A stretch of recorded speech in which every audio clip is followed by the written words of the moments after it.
Hey Sandwalkers, welcome back to the channel. I'm Marko, the Bob Ross of Arakis. Today we're diving deep into something that makes most solo players sweat harder than a thumper on drum sand, the Deep Desert. Yeah, I know, just hearing Deep Desert probably gave you flashbacks. Sandstorms, griefers, full storage in your thopter 6,000 kilometers from civilization, or that moment when a worm decides that you are the spice. Don't worry, I've been there. The Deep Desert is basically Dune Awakening on nightmare mode. Between the storms, the worms, and the fact that everyone out there seems allergic to mercy, it's not exactly solo casual friendly. I've got friends who hit Tier 5, enjoyed Hagga Basin, and said, you know what, I'm good, let's not. And honestly, I get it. Grinding Tier 6 gear is basically deja vu with extra sand. The game gets pretty repetitive, which explains, at least in part, the drop-off rate. But here's the good news. I found a way to make the Deep Desert fun again. I'm going to show you how to explore it stress-free, solo-friendly, and maybe even enjoyable. Yeah, it's possible. So grab your still suit, hit like and subscribe, and help a fellow sleeper out. The best server that you've never heard of. Now, a bunch of you have asked what server I play on. Well, I've leveled 3 different characters on 3 different worlds, but I finally found my favorite, Holiday Spice. Not holiday, there's no A in it, just holiday. Go to holidayspice.com and no, this is not a paid ad. I just love this community.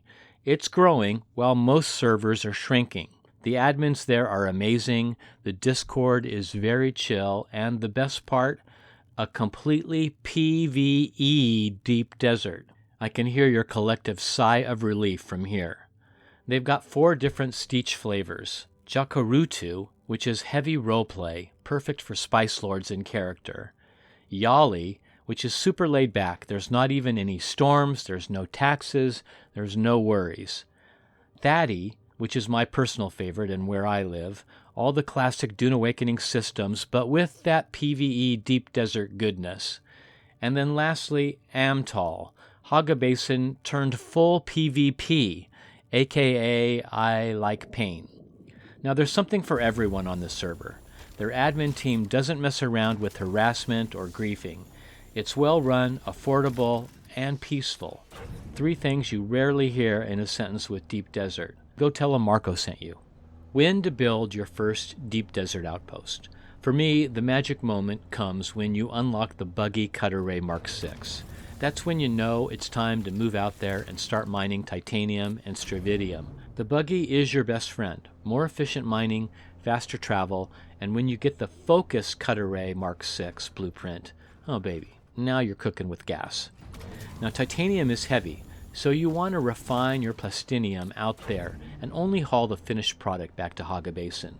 And honestly, just having a home base out there changes everything. You have a safe respawn spot, extra storage, quick and easy spice runs, water stash, 10 times less stress guaranteed. Now here's the tools that make it easy. Your new best friend, planetologist.app.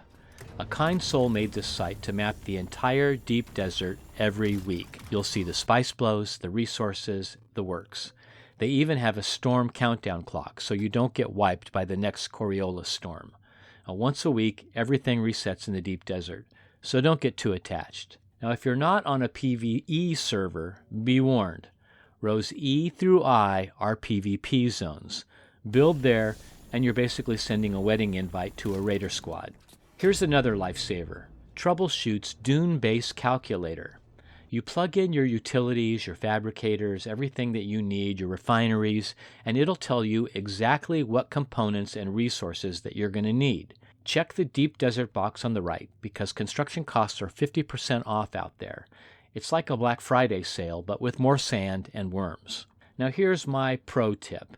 I keep a large storage container back home labeled Deep Desert. Then I set the circuit to 8 so that I don't accidentally use anything that's in there. That way, every week, I've got my base building materials ready to load into my assault thopter. 2 trips, and I'm fully operational in the wastelands. Easy peasy, sand squeezy. Now, how about a word on the Harmony server? Let's talk about Harmony. the most popular server in the game. Population-wise, it's not even close. Harmony has 10 times more players than any other server. Now here's the irony. It's called Harmony, but it's home to 90% of the gankers, griefers, and sweaty spice lords. But hey, maybe they're the real role players. Frank Herbert's Dune was never about peace and quiet. It was about betrayal, chaos, and war between the houses. So maybe Harmony is actually the most authentic Dune experience out there. My hat's off to the sweaty boys. They're living the lore, one ambush at a time. As always, I'm Marko. Stay hydrated, stay safe, and if you hear a low rumble under your feet, well, it's already too late. I'll see you in the deep desert, my friends.